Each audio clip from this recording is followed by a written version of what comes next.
What are the signs of shock? Well, the first sign of anything is always a change in mental status. All right, somebody, you start feeling dizzy, lightheaded, pale. Somebody who's in profound shock is going to turn gray.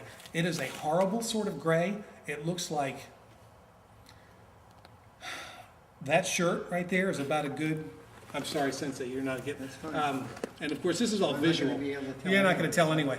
But we'll talk about tactile stuff here in just a second. They're going to go just a really bad gray color. And their lips are going to turn like purple, dark. And they're just going to look, I mean, you look at them and you go, it's an unmistakable thing. You can spot somebody. I walk into a house and look 40 feet to the back of the house where the guy having a heart attack is and go, oh, he's having a heart attack. It's once you see it, you will never mistake it. It looks so unlike a normal human, even a pale human, yes. Dark skinned. They still go gray.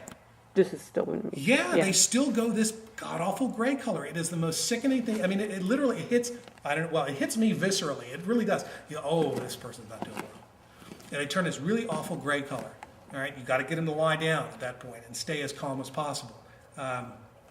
Blood pressure, you're not going to be carrying a blood pressure cuff with you. But they always talk about blood pressure relating to shock. By the time the blood pressure changes, it is too late.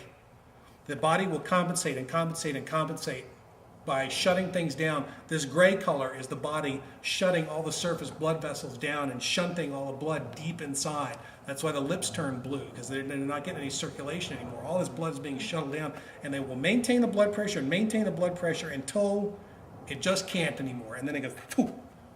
And at that point, it is too late. That person is most likely going to die from decompensated shock.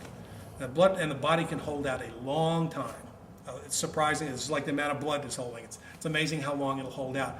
The younger people, especially, the kids will stay in shock. They'll be like pink. They'll be fine, and then they'll be unconscious, just like that. And everything happens so fast with them. And in terms of the changes happen so fast. Does that answer your question? Signs of, all right.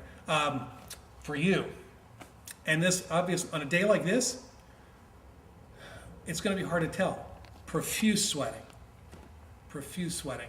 The difference is it's a cold sweat because there's no blood underneath the surface skin. So it's like it's that whole cold and clammy. Cold and clammy. And that's the best way to describe it. It's like, yeah. Somebody who's out sweating like this outside, they're going to be sweating and they're going to be hot. They're just hot. I felt that.